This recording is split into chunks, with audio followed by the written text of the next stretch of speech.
All right, let's talk about perfect tenses. I think this is one of the more difficult things or difficult topics on the writing in grammar because people really don't think about this. They just speak it. So yes, it may be intuitive because you have been speaking it this way for such a long time, but there is some logic to this, right? And I'll talk about really simple sentences. I'll use simple sentences to try to help explain this because it really throws a lot of kids off, right?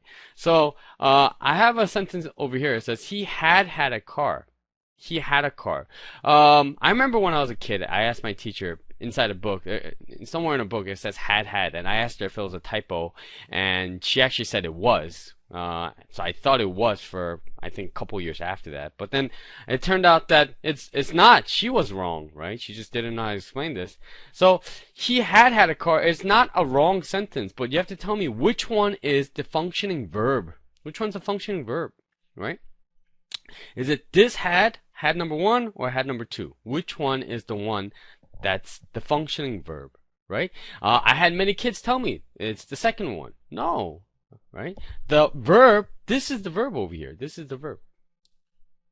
I had a car, and he had a car. Or, I mean, sorry, he had a car and he had a car. What is the difference in meaning, right? And I think I can explain this really simply. Okay, think about this. He had eaten. Right? He had eaten and he ate.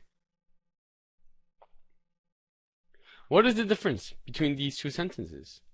Right? Which one's a verb? The verb, again, is this one. This one is simply the past participle. It's the PP, past participle. And if you don't know what past participle is, I think you should look it up in grammar, but look it up in Google, but they're really simple. All you have to do is, past participles are things that work with perfect tenses, and their example is like, what is it? Run, ran, run. Right? Run is the past participle, as opposed to swim, swam, swum. Swum is the past participle. Those things are past participles, right?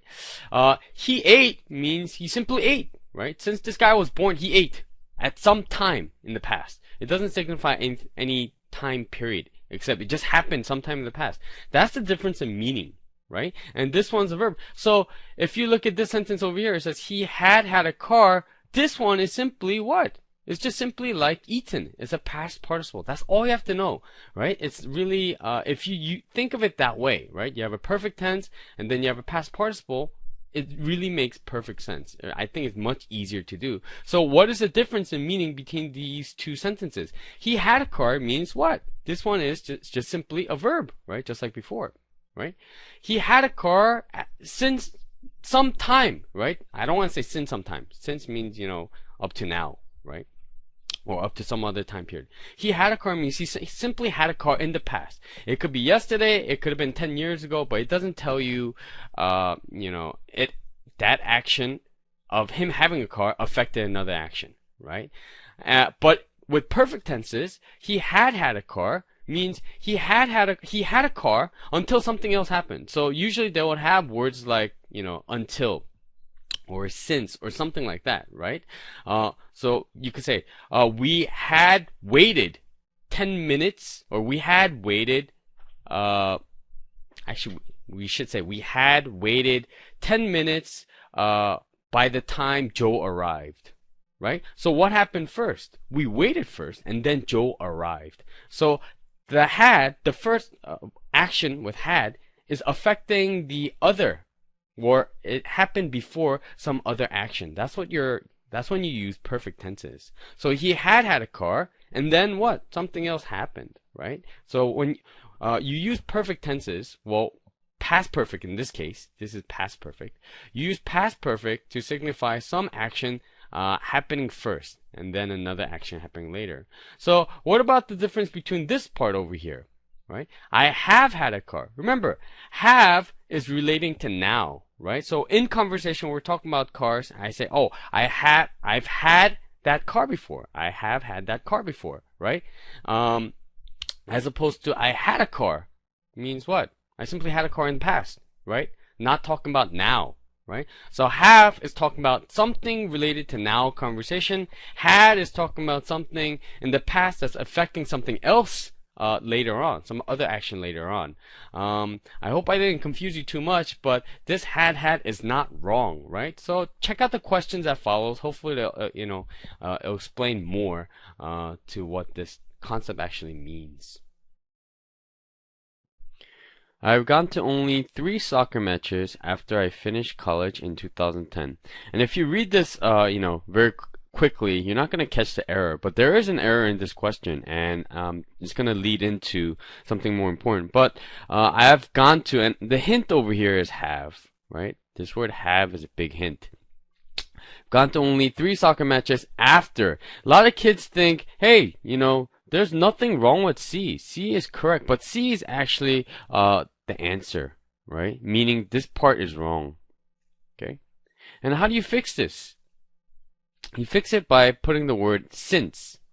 And since is related to the word have, right? A lot of kids, what they put is no error for this question. They don't see anything wrong with this. But because of the word have, we have to have the word since. And this is what's known as perfect tenses. And I don't know how much you guys know about perfect tenses, whether it's past perfect or present perfect.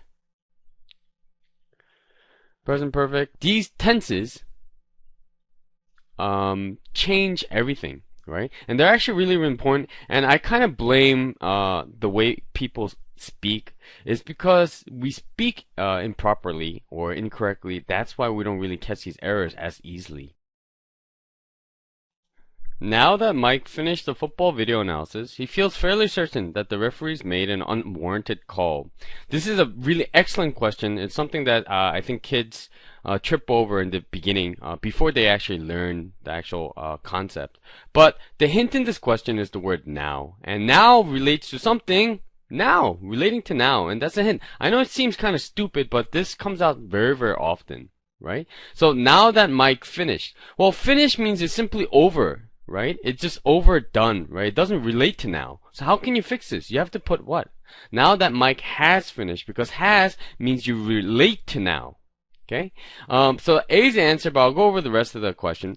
The football video analysis, he feels fairly certain. How certain does he feel? Fairly. So this is an adverb. So that's nothing wrong with that. And the referees made an unwarranted call. So a lot of kids maybe even get tripped up on this word unwarranted. They think it's a diction error. Diction error means wrong word error, right? But unwarranted just means unjustified. And if you didn't know this, learn this right now. It's going to also come out in sentence completion and the reading. Okay? And the reason, if you haven't watched the lecture on perfect tenses, watch it because it's going to help you explain why we get this wrong so often. Okay? And simply, in a nutshell, it's just because people speak incorrectly, right? So when people ask you, about eating lunch, most of the time they say, did you eat lunch? Right? Did you eat lunch? But the absolute answer to this question absolutely has to be yes.